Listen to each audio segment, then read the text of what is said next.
ನಿಮ್ಮ ಸತ್ಯ ಯುನಿಲೆಟ್ ಅಲ್ಲಿ ಫುಲ್ ಮೂನ್ ಸೇಲ್ ಮೇ 31 ಒಂದಿನ ಮಾತ್ರ. ಸತ್ಯ ಯುನಿಲೆಟ್.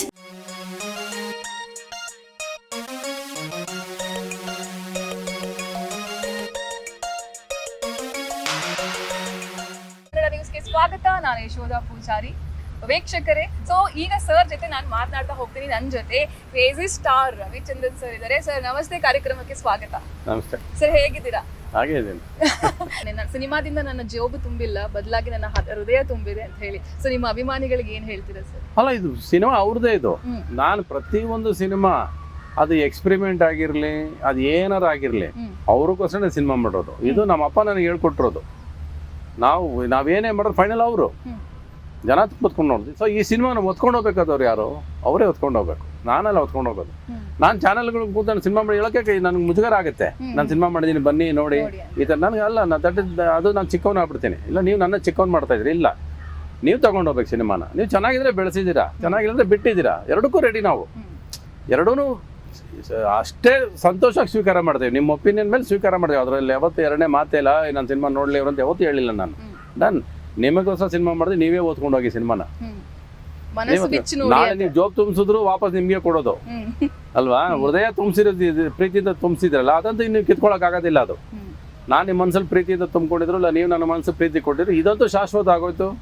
ನಮ್ಮ ಸಂಸ್ಥೆಗೆ ನೀವು ಕೊಟ್ಟರು ಪ್ರೀತಿ ಇದೆಯಲ್ಲ, ಅದು ನಮ್ಮ 60 ವರ್ಷ ಕರ್ಕೊಂಡ್ಬಂದಿದೆ. ಇವತ್ತು ನಾವು 50 ವರ್ಷ ಸೆಲೆಬ್ರೇಷನ್ ಅಂತ ಹೇಳ್ತಾ ಇದೀವಲ್ಲ, ಇದು ಸೆಲೆಬ್ರೇಷನ್ ಆಫ್ ಕನ್ನಡ. ಇದು ಸೆಲೆಬ್ರೇಷನ್ ಆಫ್ ಕರ್ನಾಟಕದ ಜನ. ಅದೇ ನಂದಲ್ಲ ಸೆಲೆಬ್ರೇಷನ್ ಅದು. ಯಾಕಂದ್ರೆ ನನ್ನನ್ನು ನೀವು ಉಳಿಸ್ಕೊಂಡಿದ್ದೀರಾ, ಬೆಳೆಸ್ಕೊಂಡಿದ್ದೀರಾ, ಇಟ್ಕೊಂಡಿದ್ದೀರಾ. ಸೊ ಅದು ನಮ್ಮ ವೀರಸ್ವಾಮಿ ಅವರು ನನ್ನ ತಂದೆ ಸ್ಥಾಪನೆ ಮಾಡಿರೋದು, ನಮ್ಗೆ ಹೇಳ್ಕೊಟ್ಟಿರೋ ಪಾಠ ಅದು. ಯಾವತ್ತಿದ್ರು ಸಿನಿಮಾ ಸಿನಿಮಾ ಸಿನಿಮಾ, ನಾವು ಉಸಿರಾಡೋದೇ ಸಿನಿಮಾ. ಅದೇನು ಮಾಡೋಕ್ಕಾಗಲ್ಲ, ಅದು ನಾವು ಹಂಗೆ ಆಗೋಗ್ಬಿಟ್ಟಿದ್ದೀವಿ. ಅಲ್ಲ, ನನಗೆ ಅದು ಅಷ್ಟು ಇಷ್ಟ ನನಗೆ. ಆಮೇಲೆ ನಾನು ಖುಷಿ ಪಟ್ಟಿರೋದು ಯಾವತ್ತೂ ನಿಮ್ಮ ಮುಖದಲ್ಲಿ ನಗು ನೋಡಿದಾಗ ಮಾತ್ರ ಹೊರತು ನನ್ನ ಮುಖದಲ್ಲಿ ನೀವು ನಗು ನೋಡೋದು ತುಂಬ ಕಡಿಮೆ. ಬಟ್ ನೀವು ಖುಷಿ ಪಟ್ಟರೆ ಅದಕ್ಕಿಂತ ದೊಡ್ಡ ಖುಷಿ ಏನೂ ಇಲ್ಲ ನಮಗೆ. ಅದೇ ಥರ ಬೆಳ್ಕೊಂಬಂದೀವಿ, ಅದೇ ಥರ ಇದ್ದೀವಿ ನಾವು. ಸೊ ಅದೇ ಥರ ಸಿನಿಮಾ ಗುಣ ಗೊತ್ತಾಗಬೇಕು ನಿಮಗೆ. ಗುಣ ಗೊತ್ತಾದ್ರೆ ನೀವು ಅದೇ ಬೆರೆಯೋದು ಸುಲಭ ಅಲ್ವಾ? ಇವಾಗ ನಾವು ಎಲ್ಲರೂ ಫಿಲಾಸಫಿ ಅಂತಾರೆ, ನೀವು ಮಾತಾಡೋದು ಫಿಲಾಸಫಿ ಅಲ್ಲ ರೀ, ಅದು ನೀವೇ. ಅದು ಇನ್ನೊಂದು ಪಾತ್ರ ಕರ್ಮ, ಕ್ರೇಜಿ ಅಂತ ಹೇಳ್ತೀನಿ, ಅದು ನೀವು ಕೇಳೋ ಪ್ರಶ್ನೆಗಳು. ನೀವು ನನ್ನೊಳಗೆ ಹಾಕಿರೋ ಏನಾದ್ರೆ ಒಂದು ಸ್ಥಾಪನೆ ಮಾಡಿದ್ರೆ ಒಳಗೆ ಒಬ್ಬ ಇರ್ತಾನೆ ಮಾತಾಡ್ಕೊಂಡು, ವ್ಯಂಗ್ಯ ಮಾಡ್ಕೊಂಡು, ನಮ್ಮನ್ನ ಸರ್ಕಾಸಮ್ ಮಾಡ್ಕೊಂಡು, ಅವನೇ ನೀವೇನು ಕಮೆಂಟ್ಸ್ ಕಾಲಮಲ್ಲಿ ಇರುತ್ತಲ್ಲ, ಅದೇ ಕರ್ಮ ಕ್ಯಾರೆಕ್ಟರ್ ಬರೋದು ಅಲ್ವಾ? ನೀವೇನೇ ತಪ್ಪು ಮಾಡಿದ್ರು ಕೂಡ ನಿಮ್ಮೊಳಗೆ ಫಸ್ಟ್ ನೀವೇ ಪ್ರಶ್ನೆ ಮಾಡ್ಕೋಬೇಕು. ನಿಮಗೆ ಗೊತ್ತು, ಒಳ್ಳೇದು ಮಾಡಿದ್ರೆ ನಿಮಗೆ ಗೊತ್ತು. ನಿಮ್ಮಲ್ಲಿ ಒಂದು ಸಂತೋಷ ಉಟ್ಕೊಳ್ಳೋದು ಯಾವಾಗಂದ್ರೆ ಮನಸ್ಸಲ್ಲಿ ಒಬ್ಬ ಹೇಳ್ತಾನೆ, ಎಷ್ಟು ಜನ ಒಳ್ಳೆ ಕೆಲಸ ಮಾಡಿದೆ ನಾನು ಅಂತ. ಇವತ್ತೆಲ್ಲ ಇಲ್ಲಿ ಮಾತಾಡ್ತೀರಾ, ಸಾಯಂಕಾಲ ಹೋಗಿ ಮನೆಗೆ ವಾಪಸ್ ಹೋದ್ಮೇಲೆ ನೀವು ಒಬ್ಬರೇ ಇದ್ದಾಗ ಇಡೀ ದಿವಸ ಮೆಲುಕಾಗ್ತೀರಾ ನೀವು. You are talking with yourself, you are laughing with yourself. That is a wonderful moment. ಅಷ್ಟೇ ರವಿ ಸರ್ ಜೊತೆ ನಾನು ಇಂಟರ್ವ್ಯೂ ಮಾಡ್ತಿದ್ದೀನಿ, ಯಾವ ಕ್ವಶನ್ ತಗೋಬೇಕು, ಹೆಂಗ್ ತಗೋಬೇಕು, ಅಷ್ಟು ಓದೋಣ, ಇಷ್ಟು ಓದೋಣ, ಎಷ್ಟು ಅಂದ್ರೆ ನನ್ನ ಮನಸ್ಸು ಹೇಳ್ತಾ ಇರುತ್ತೆ, ಅದನ್ನ ನಾನು ಕೇಳ್ತಾ ಇರ್ತೀನಿ. ಏನ್ ಪ್ರಶ್ನೆ ಕೇಳಬೇಕು, ಯಾವ ತರ ಕೇಳಬೇಕು, ಎಲ್ಲ it is happening with in you ಅಲ್ವಾ? So that is a wonderful chapter ಅಲ್ವಾ? Are you not, you are never alone ಅಂತ ಹೇಳೋದು ನಾನು. You are never silent. There so many things happening inside you. ಅದನ್ನ ಯಾಕೆ ನೀವು ಅದಕ್ಕೆ ಗಮನ ಕೊಡ್ತಿಲ್ಲ ಜನ? ಅದಕ್ಕೆ ಗಮನ ಕೊಡಕ್ ಸ್ಟಾರ್ಟ್ ಮಾಡ್ಬಿಟ್ರೆ, ಅದಕ್ಕೆ ಉತ್ತರ ಕೊಡಕ್ ಸ್ಟಾರ್ಟ್ ಮಾಡ್ಬಿಟ್ರೆ, ನಿಮ್ ಜೀವನ ಎಲ್ಲಿಗೂ ಹೊರಟೋಗುತ್ತೆ. ನಗು ಕನ್ವರ್ಟ್ ಆಗೋಗುತ್ತೆ ನಿಮ್ ಜೀವನ. ನೀವೇನ್ ಮಾಡಿದಿರಾ, ಅದನ್ನ ತೆಗೆದು ಮಲಗಿಸ್ಬಿಟ್ಟಿದ್ದೀರಾ ಒಳಗಿರೋನ್ನ. ಮಲಗಿಸ್ಬಿಟ್ಟು ಸುಮ್ಮನೆ ಏನೋ ತಪ್ಪು ಮಾಡಿದ್ರು ಸರಿ, ಏನ್ ಮಾಡಿದ್ರು ಸರಿ, ಚಾನ್ಸ್ ತಗೊಂಡು ಬದುಕ್ಬಿಡ್ತೀರಿ. ಚಾನ್ಸ್ ತಗೋಬಾರ್ದು ಜೀವನದಲ್ಲಿ ಅಲ್ವಾ? You should listen to yourself first. So it's a wonderful point ಅದು ಆಕ್ಚುಲಾಗಿ. Don't think it as philosophy. It is not philosophy. ನಾನು ಫಿಲಾಸಫಿ ಯಾವ ಸಿನಿಮಾದಲ್ಲೂ ಹೇಳಲ್ಲ, ನಿಜ ಹೇಳ್ತೀನಿ, ಫ್ಯಾಕ್ಟ್ಸ್ ಹೇಳ್ತೀನಿ, ಫ್ಯಾಕ್ಟ್ಸ್ ಹೇಳ್ತಾ ಇರ್ತೀನಿ. ಅದನ್ನ ಸಿನಿಮಾ ಮೂಲಕ ತಂದು ಹೇಳ್ತಾ ಇರ್ತೀನಿ. ಯಾಕಂದ್ರೆ ನಾನು ಬಿಟ್ಟರೆ ಇನ್ಯಾರು ಹೇಳ್ತಾರೆ ನಿಮಗೆ? ಒಳ್ಳೆ ವಿಷಯಗಳು ಇನ್ಯಾರು ಹೇಳ್ಬೇಕು? ನನ್ನ ಅನುಭವ ಹೇಳಿಸುತ್ತೆ. ಸೋತೆ ಗೆದ್ದೆ ಯಾರೇ, ನಾನು ಸೋತೆ ಗೆದ್ನೋ, ಇವಳು ಗೆದ್ದಿದ್ದಿಂತಾನೆ, ಕೂತಿದ್ದಿಂತಾನೆ. 60 ವರ್ಷದಲ್ಲಿ ಎಷ್ಟೇ ಹಿಂಗೆ ಹೋಗಿದ್ರು ಕೂಡ ಫೈನಲ್ಗೆ ಹಿಂಗೆ ಬಂದು ನಿಂತಿದ್ದೀನಿ. ಅದೇ ತಾನೇ ತುಂಬ ಮುಖ್ಯ. ಸೊ ನನ್ನ ಸೋಲು ನನ್ನ ಪಾಠ. 60s another beginning. No, 60s definitely another beginning, but it's another learning for me. ಪಾಠ ಕಲಿತಾನೇ ಇದ್ದೀನಿ. ಪ್ರತಿ ಸಿನಿಮಾ ಮಾಡ್ತಾಗ ಹೊಸ ಸಿನಿಮಾ ಏನಾರ ಮಾಡಬೇಕು, ಬೇರೆ ಮಾಡಬೇಕು. ಅದೇ ಥರ ಮಾಡ್ತೇವೆ, ಅದೇ ಥರ ಇನ್ನೊಂದು ಅದೇ ಥರ 150 ವರ್ಷ ಮಾಡ್ಕೊಂಡು ಇರೋಕ್ಕಾಗಲ್ಲ ಯಾರು. ಮಲ್ಲಗೂ ಇದಕ್ಕೆ ಕನೆಕ್ಷನ್ ಇದೆ? ಏನಿಲ್ಲ, ನೀವು ಏನು ಗ್ಲಾಮರ್ ಕನೆಕ್ಟ್ ಮಾಡ್ಕೋತಾರೆ. ಒಂದು ಸಿನಿಮಾ ಸ್ವಲ್ಪ ಗ್ಲಾಮರ್ ಆಗಿದ್ರೆ ಅದು ಮಲ್ಲ ಥರ ಇದೆ ಅಂತ ಅನ್ಕೋತಾರೆ. Glamour is a part of my life. ನಾನು ಇರೋದೇ ಹಾಗೆ. ನಾನು ಇರೋದೇ ಅಂದಾನ್ ತೋರ್ಸೋದಕ್ಕೆ, ಅಂದಾನ್ ಚೆಂದಾಗಿ ತೋರ್ಸೋದಕ್ಕೆ. ಅದು that is the way I do. ನಾನು ನೋಡೋದಂಗೆ ಪ್ರಪಂಚನ. ಎಲ್ಲ ಹೆಣ್ಮಕ್ಳು ಅಂದವಾಗಿ ಕಾಣಿಸ್ತಾರೆ ನನಗೆ. ಅವ್ರ ನಗು ಇಷ್ಟ ನನಗೆ. ಅವ್ರು ನಂಗೆ ಚೆನ್ನಾಗಿ ತೋರಿಸ್ತೀನಿ ಸಿನಿಮಾದಲ್ಲಿ. ಅವ್ರು ಚೆನ್ನಾಗಿರ್ಬೇಕು. ಅವರು ಇದರಲ್ಲಿ ನಾನು ರಾಧಿಕಾ ಕುಮಾರಸ್ವಾಮಿ ಅವ್ರಿಗೇನು ಪಾತ್ರ ಮಾಡಿದಿನೋ, ಅವ್ರಿಗೆ ಇನ್ಕ್ಲೂಡಿಂಗ್ ಸ್ಯಾರೀಸ್ ನಾನೇ ಡಿಸೈನ್ ಮಾಡಿ ಇದೇ ತರ ಕಾಣಿಸ್ಬೇಕು ಅಂತೇಳಿ ನಾನೇ ಪ್ರಿಂಟ್ ಮಾಡಿ ಸಾಕ್ಸಿರೋ ಸೀರೆಗಳು. ಆ ಸೀರೆಗಳು ಅಷ್ಟು ಚೆನ್ನಾಗಿರ್ತವೆ. ಹೆಣ್ಮಕ್ಳು ಆ ಸೀರೆನ ಇಷ್ಟಪಡ್ತಾರೆ. ಸೊ ಆ ಥರ ಮಾಡ್ಕೊಂಬರ್ತೀವಿ ನಾವು ಸಿನಿಮಾನ. ಒಂದೊಂದು ನಿಮಗೆ ರಂಜಿಸ್ಬೇಕು, ನಿಮಗೆ ಮನೋರಂಜನೆ ಕೊಡಬೇಕು, ನಿಮಗೆ ಖುಷಿ ಆಗಬೇಕು, ನಿಮಗೆ ಅನ್ಬೇಕು. ಆಮೇಲೆ ನಾನು ಮನೆಗೆ ಹೋದ್ಮೇಲೆ ನನ್ನ ಹೆಂಡತಿ ಜೊತೆ ಹೀಗಿರ್ಬೇಕು, ನನ್ನ ಲವರ್ ಜೊತೆ ಹೀಗಿರ್ಬೇಕು, ನಾನು ಯಾಕೆ ನಾನು ಇಲ್ಲ ಅಂತ ಅನ್ನಿಸ್ಬೇಕು ಜನಕ್ಕೆ. ಯಾರು ಮನೇಲಿ ಹೆಂಡತಿರ ಜೊತೆ ಯಾರು ಸುಖವಾಗಿರೋದೇ ಇಲ್ಲ ಇವತ್ತು, ಸುಮ್ಮನೆ ಮಾತಾಡ್ಕೊಂಡು ಇರ್ಬೋದು ಅಷ್ಟೇ. But are you in smile, are you in love? Do you hold your wife hand and sit inside your house? No. ಮದುವೆ ಆದ್ಮೇಲೆ ಮುಗಿದೋಯ್ತು.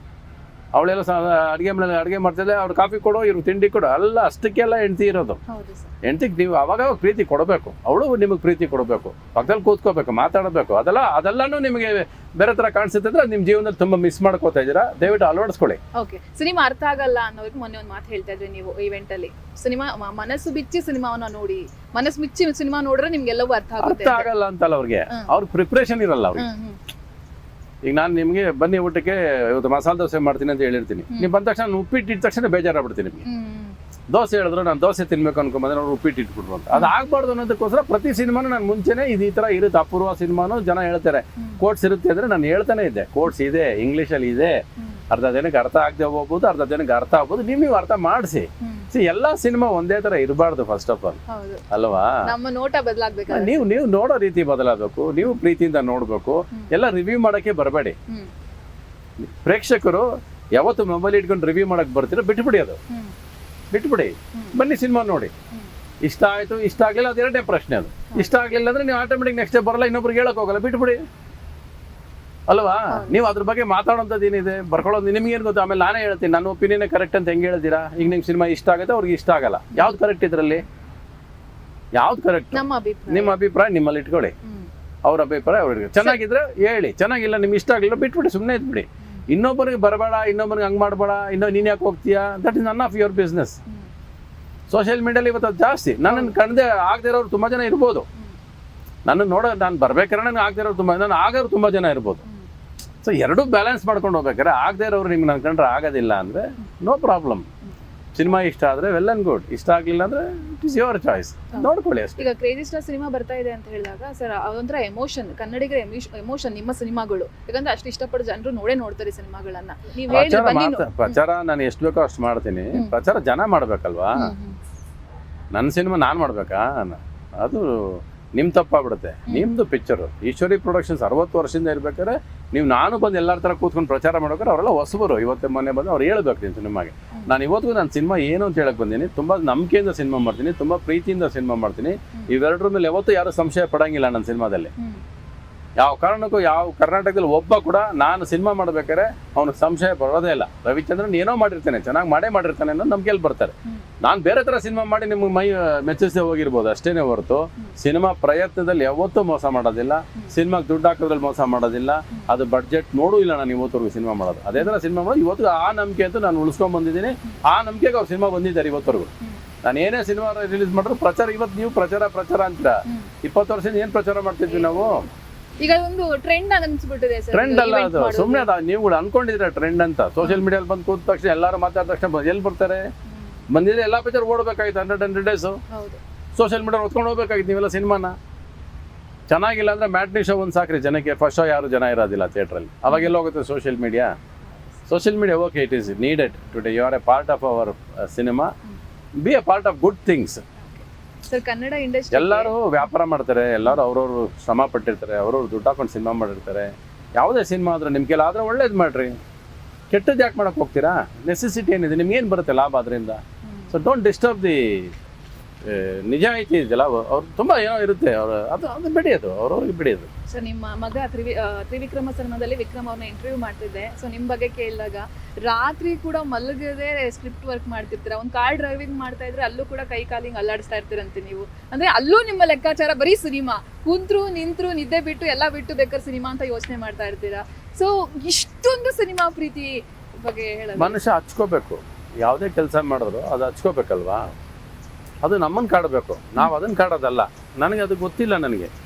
ನಾನು ಇವತ್ತು ಕೆಲಸ ಅರ್ಧಕ್ಕೆ ಬಿಟ್ಟು ಹೋಗಿ ನಿದ್ದೆ ಮಾಡಿದ್ರೆ ಅದು ಮಧ್ಯರಾತ್ರಿಯಲ್ಲಿ ಎಬ್ಬರಿಸುತ್ತೆ ನನಗೆ, ಅದು ಅರ್ಧ ಬಿಟ್ಟಿದ್ದೆಲ್ಲ ಹೋಗಿ ಮುಗಿಸು ಅಂತ. ಸೊ ನನಗೆ ಅದು ಇವತ್ತಲ್ಲ, ಅದು ಅವಾಗಿಂದನೂ ಅಭ್ಯಾಸ ಅದು ನನಗೆ. ಸೊ ನಾನು ಹಂಗೆ ಕೆಲಸ ಎಬ್ಬಿಸುತ್ತೆ ನಾನು ಇವತ್ತರ ಬೆಳಗ್ಗೆ ಅಲಾರಾಮ್ ಇಟ್ಕೊಳ್ಳೋದಿಲ್ಲ, ನಾನು ಇವತ್ತರೆಗೂ ಅಪಾಯಿಂಟ್ಮೆಂಟ್ಸ್ ಯಾರಿಗೂ ಕೂಡ ಬರೆದಿಟ್ಕೊಳ್ಳೋದಿಲ್ಲ. ಅದು ಹೇಳುತ್ತೆ, ನೀನು ಅವ್ರಿಗೆ ಅಪಾಯಿಂಟ್ಮೆಂಟ್ ಕೊಟ್ಟಿದ್ದೆಲ್ಲ ಇವತ್ತು ನಡಿ ಅನ್ನುತ್ತೆ. ನಾನು ಒಳಗೊಬ್ಬ ಆರ್ಡರ್ ಮಾಡ್ತಾ ಇರ್ತಾನೆ, ನನಗೆ I have given that importance. ಬಹುಶಃ ಅದರಿಂದ ಅವನು ಯಾವಾಗಲೂ ಎಚ್ಚರವಾಗಿ ಇರ್ತಾನೆ ನನ್ನೊಳಗೆ. ಅದು ಸಿನಿಮಾ ಇರ್ಬೋದು, ಜವಾಬ್ದಾರಿ ಇರ್ಬೋದು, ನನ್ನ ಕನಸಿನ ಇರ್ಬೋದು, ನಮ್ಮ ಅಪ್ಪ ಇರ್ಬೋದು, ಎಲ್ಲ ಅವ್ರ ಮೂಲಕ ನನ್ನಲ್ಲಿ ಎಚ್ಚರ ಮಾಡಿಟ್ಟಿದ್ದಾರೆ ನನ್ನ. ಸೊ ನಾನು ಯಾವತ್ತು I am always awake. People think I am sleeping. No, I don't sleep. ನನಗೆ ಬರಲ್ಲ ನಿದ್ದೆ. ನಾನು ಟೈರ್ಡ್ ಅನ್ಸಲ್ಲ. I have never fell tired. ನಾನು ಮಲಗಿಬಿಟ್ಟಿದ್ದೀನಿ, ಇಲ್ಲ ಇವತ್ತು ನಿದ್ದೆ ಮಾಡ್ಬೇಕು ನನಗೆ ಅನ್ಸಲ್ಲ. ಯಾಕೆ ನಿದ್ದೆ ಮಾಡಬೇಕು? ಬಂದರೆ ನಿದ್ದೆ ಮಾಡಬೇಕು. ಬಹುಶಃ ದೇಹ ಟೈರ್ಡ್ ಆದರೆ ಮಲಗಿಸುತ್ತೆ, ಮನಸ್ಸು ಟೈರ್ಡ್ ಆದರೆ ನಿದ್ದೆ ಬರಲ್ಲ. ದೇಹ ಟೈರ್ಡ್ ಆಗಬಾರ್ದು. ನಮಗೆ ಮನಸ್ಸು ಟೈರ್ಡ್ ಆಗೇ ಇಲ್ಲ. ಸೊ ಆ ಮನಸ್ಸು ನಮ್ಮನ್ನು ಎಚ್ಚರವಾಗಿಟ್ಟಿರುತ್ತೆ, ದೇಹಕ್ಕೆ ಸ್ಟ್ರೆಂತ್ ಕೊಡ್ತಾನೆ ಇರುತ್ತೆ. ಅದು ನನ್ನಲ್ಲಿ ನಡೀತಾ ಇರೋದು. ಸರ್, ನಾನು ನಿಮ್ಮನ್ನ ಇಂಟರ್ವ್ಯೂ ಮಾಡ್ಬೇಕಂದ್ರೆ ಒಂದಷ್ಟು ವಿಚಾರಗಳನ್ನ ಹುಡುಕಾಡ್ತಿದ್ದೆ, ತಡಕಾಡ್ತಿದ್ದೆ. ಅದ್ರಲ್ಲಿ ನಮ್ಗೆ ಮುಖ್ಯವಾಗಿ ಸಿಕ್ಕಿದ್ದು ರಾಜ್ಕುಮಾರ್ ಸರ್ ನಿಮ್ಮನ್ನ ಚಿಕ್ಕ ಯಜಮಾನ್ರು ಅಂತ ಕರೀತಾ ಇದ್ರಂತೆ, ನಿಮ್ಮ ತಂದೆಯವರನ್ನ ದೊಡ್ಡ ಯಜಮಾನ್ರು ಅಂತ ಕರೀತಾ ಇದ್ರಂತೆ. ಸಾವುಕಾರ ಅಂತೀವಿ. ಸರ್, ಅದ್ರ ಬಗ್ಗೆ ಹೇಳಿದ್ರ ಪ್ರೀತಿ? ಏನಿಲ್ಲ, ಅದು ಆ ಕಲ್ಚರ್. ಅದು ಒಬ್ರಿಗೊಬ್ರು ಬಹುಶಃ ನೀವು ನಾನು ಹಿಂಗಂದ್ರೆ ನಾನು ಹಿಂಗ್ ಕರಿತೀನಿ ನಿನ್ನ ಅಂತ ಕೌಂಟ್ರು. ಅಂದ್ರೆ ನನ್ಗೆ ಹೇಳ್ಬಿಟ್ಟೆ ದೊಡ್ಡ ಯಜಮಾನ್ರು ಅಂತ. ಏನ್ ಯಜಮಾನ್ರೆ ಅಂದ್ರೆ ಅವ್ರು ಸಾವುಕಾರ್ರೇನು ಅವರು. ಅದು ಪ್ರೀತಿ. That is what is called relationship. ಅದು ಸಂಬಂಧ ಅಂತ ಹೇಳೋದು ನಮಗೆ. ನೀವೆಲ್ಲರೂ ಚಿಕ್ಕ ಚಿಕ್ಕ ವಿಷಯಗಳನ್ನ ಮರ್ತು ಬಿಡ್ತೀರೇನೋ, ಎಲ್ಲರೂ ಗೊತ್ತಿಲ್ಲ, ಯಾರು ತಲೆಗೆ ಹಚ್ಕೊಳ್ಳೋದಿಲ್ಲ. ನಾನು ಇವತ್ತಿಗೂ ನಾನು ಹೆಂಗಪ್ಪ ನಟ ಅದೇ ಅಂತೀನಿ. ನನ್ನಲ್ಲಿ ಬಣ್ಣ ಹೆಂಗಿಂದ ಬಂತು ನನಗೆ ಗೊತ್ತಿಲ್ಲ. ನಾನು I was a very shyful nature ನನಗೆ. ಒಂದು ಅಪ್ಪಗೆ ಇದೆಯಲ್ಲ, ಯಾರು ನಮ್ಮ ರಾಜ್ಕುಮಾರ್ ಅವ್ರು, ನಾನು ಫಸ್ಟ್ ಪಿಕ್ಚರ್ ಆಕ್ಟ್ ಮಾಡಿದಾಗ, ನಾನು ಫಸ್ಟ್ ಶಾರ್ಟ್ ಆಕ್ಟ್ ಮಾಡ್ಬೇಕಾದ್ರೆ ಓಡ್ ಬಂದು ಅವ್ರನ್ನ ತಪ್ಕೊಂಡಿದ್ದೀನಿ. ಬಹುತ ಅವ್ರದ್ದು ಬಣ್ಣ ಇದೆಯಲ್ಲ, ಆ ಅಪ್ಪಗೆ ಇದೇನು ನಾನು ನಟ ಆಗಿದ್ದೀನಿ ಅಂತ. ಅದು ನಿಜ. ಅದು ನನ್ನ ಫೀಲಿಂಗ್. ಅದು ನಿಜ. ಅದು ಸುಮ್ಮನೆ ಇವತ್ತು ರಾಜ್ಕುಮಾರ್ ಹೆಸರು ಬಳಸ್ಕೋಬೇಕಂತ ಬಳಸ್ಕೊಳ್ಳೋದು ನಿಜ. ಅದು ಇರ್ಬೋದೇನೋ ಅಂತ ಹೇಳೋದು ನಾನು. ಈ ಥರ ಯಾರೇ ಪಾತ್ರ ಯಾರೇ ಬರಲಿ ನಮ್ಮ ಜೀವನದಲ್ಲಿ, ಏನೋ ಒಂದು ಕಾರಣಕ್ಕೆ ಬಂದಿರ್ತಾರೆ. ಅವ್ರಿಂದ ನಮ್ಮಿಂದ ಏನೋ ಸಿಕ್ಕಿರುತ್ತೆ. ನಿಮಗೆ ಕಣ್ಣು ಕಾಣಿಸಲ್ಲ. ಅದು ಇನ್ವಿಸಿಬಲ್. ಅದನ್ನು you should learn to make it visible. You should learn, you should find out where you got this thoughts. So that is ಅವು. ಯಾರೇ ಹಂಸಲೇಖ ಬಂದಿರ್ಬೋದು ಜೀವನದಲ್ಲಿ, ಯಾರೋ ಬಂದು ಹೋಗಿದ್ದಾರೆ ಜೀವನದಲ್ಲಿ, ಏನೇನೋ ಕಲ್ಸ್ಕೊಟ್ಟು ಹೋಗಿದ್ದಾರೆ, ಏನೇನೋ ಬಿಟ್ಟು ಹೋಗಿದ್ದಾರೆ, ಹೊರಟೋಗಿದ್ದಾರೆ, ಹೊಸಬರು ಬರ್ತಾ ಇರ್ತಾರೆ. ಇದು ಪಾರ್ಟ್ ಆಫ್ ಲೈಫ್ ನಡೀತಾ ಇರುತ್ತೆ. ಬಟ್ ಎಲ್ಲರ ಜೊತೆ ಬೆರೀತಾ ಹೋದವ್ರನ್ನ ಮರೆಯೋಂಗೂ ಇಲ್ಲ, ಬಂದವ್ರನ್ನ ಬಿಟ್ಕೊಡೋಂಗೂ ಇಲ್ಲ. ಇದು ನಡೀತಾ ಇರ್ಬೇಕು ಜೀವನ. ಶೂಟಿಂಗ್ ಸೆಟ್ ಗೆ ರಾಜ್ಕುಮಾರ್ ಸರ್ ಬರ್ತಾ ಇದ್ರು ಅಂತ ಮೊನ್ನೆ ಜಗ್ಗೇಶ್ ಸರ್ ನಾನು ರಣದಿನ ಶೂಟಿಂಗ್ ಮಾಡ್ಬೇಕಾದ್ರೆ ಬರೀ ದಿವಸ ಕೂತಿರೋರು ಹಿಂಗೆ. ಅವ್ರು ಬರ್ತಿದ್ದು ಇನ್ನೊಂದು ಪಿಕ್ಚರ್, ಶಿವರಾಜ್ ಕುಮಾರ್ ಪಿಕ್ಚರ್ ಪಕ್ಕದಲ್ಲಿ ಶೂಟಿಂಗ್, ಅದ್ ನೋಡಕ್ ಬರೋರು. ಅಲ್ಲಿ ಸ್ವಲ್ಪ ಕಾಲ ಕಳೆದು ನಾನು ಸೆಟಲ್ ಬಂದು ಕೂತ್ಕೊಂಡ್ಬಿಡೋರು. ಅಂದ್ರೆ ಅವ್ರಿಗೆ ಈ ಹುಡುಗ ಏನ್ ಮಾಡ್ತಾ ಇದ್ದೇನೆ, ಏನೋ ಇಷ್ಟು ಮಾಡ್ತಾ ಇದ್ದೇನೆ, ಇಷ್ಟು ಖರ್ಚು ಮಾಡ್ತಾ ಇದ್ದೇನೆ, ಹಿಂಗ್ ಮಾಡೋದು. ಒಂದೊಂದು ಶಾರ್ಟ್ ತೆಗೆದಾಗ ಹಿಂಗ್ ಬೆರಗಾಗಿ ನೋಡ್ತಾ ಕೂತಿರೋರು. ಅಂದ್ರೆ ಅವ್ರದ್ದು ಬೇರೆ ತರ ಸಿನಿಮಾಗಳಿತ್ತು. ಅವ್ರದ್ದು ಯಾವತ್ತು ಫ್ಯಾಮಿಲಿ, ಅವ್ರದೇ ಹೋದ ಒಂದು ವರ್ಷನ್ನು ಅವ್ರಿದ್ರೆ ಸಾಕು, ಸಿನಿಮಾದಲ್ಲಿ ಏನು ಬೇಕಾಗಿರಲಿಲ್ಲ. ಆದ್ರೆ ನಾವುಗಳು ಬರ್ಬೇಕಾದ್ರೆ ಇದೆಲ್ಲ ಹೊತ್ಕೊಂಡ್ ಬರ್ಬೇಕಾಗಿತ್ತು ಸಿನಿಮಾದಲ್ಲಿ. ಅದರಿಂದ ಅವರು ಅದನ್ನ ಪ್ರೀತಿಸೋರು ಕೂಡ. ಅದು ನನ್ನನ್ನು ಕಂಡ್ರೆ ತುಂಬಾ ಆಸೆ ಅವ್ರುಗಳಿಗೆ. ನಾನು ಯಾವಾಗ ಅವ್ರ ಮನೆಗೆ ಹೋದ್ರು ಕೂಡ ಹಂಗೆ ಕೈ ಇಟ್ಕೊಂಡು ಗಟ್ಟಿಯಾಗಿ ಇಟ್ಕೊಂಡ್ಬಿಡೋರು. ನನ್ನ ಬಿಡ್ತಿರ್ಲಿಲ್ಲ. ಅವರು ಬಿಟ್ಕೊಂಡು ಪಕ್ಕದಲ್ಲಿ ಕೂರಿಸ್ಕೊಂಡ್ಬಿಡೋರು. ನೀವೆಲ್ಲೇ ಹೋಗಿ ಯಾವ ಫಂಕ್ಷನ್ ಹೋದ್ರು ಹೋಗಿ ಅವ್ರು ಎಷ್ಟು ಜನ ಪಕ್ಕದಲ್ಲಿ ನನ್ನನ್ನು ನೋಡಿದ ತಕ್ಷಣ ಮಾತ್ರ ಅವ್ರು ನನ್ನ ಮೇಲೆ ಒಳಗೆ ತುಂಬಾ ಪ್ರೀತಿ ಇತ್ತು. ಕೈ ಇಟ್ಕೊಂಡು ಕರೆದು ತೊಡೆ ಮೇಲೆ ಕೂರಿಸ್ಕೊಂಡಿದ್ದಾರೆ. ಎಲ್ಲಿ ನನ್ನ ಕೆಂಪೇಗೌಡ ಇದ್ರಲ್ಲಿ ಯಾವುದೋ ಸ್ಟ್ರೈಕ್ ನಡೀತಾ ಇದ್ರೆ ಎಲ್ಲ ಫುಲ್ ಜನ ನನ್ನ ನೋಡಿದ ತಕ್ಷಣ ಬನ್ನಿ ರವಿ ಸರ್, ರವಿ ಅವರೇ ಅಂದ್ರು, ರವಿ ಸರ್ ಅಲ್ಲ ರವಿ ಅವರೇ ಅಂದ್ರು, ಬಂದು ಕರೆದು ಈಗ ತೊಡೆ ಮೇಲೆ ಕೂರಿಸ್ಕೊಂಡ್ರು ನನ್ನ. ಯಾಕಂದ್ರೆ ಫುಲ್ ಕ್ರೌಡ್. ಸೊ ಆ ಥರ ಗೊತ್ತಿಲ್ಲ ಅವ್ರಿಗೆ ನನ್ನ ಮೇಲೆ, ನಾನು ಮಾಡೋ ಕೆಲಸದ ಮೇಲೆ ಪ್ರೀತಿ, ನಮ್ಮ ತಂದೆ ಮೇಲೆ ಇರೋ ಗೌರವ, ಆಮೇಲೆ ಪರಸ್ಪರ ಎರಡೂ ಫ್ಯಾಮಿಲಿ. ನಾವು ಅವತ್ತಿಂದ ಇವತ್ತರೂ we respect each other and we have been there for ಇಬ್ರು. ಏನೇ ಆದರೂ ಜೊತೆಲಿ ಇದ್ದೀವಿ ನಾವು.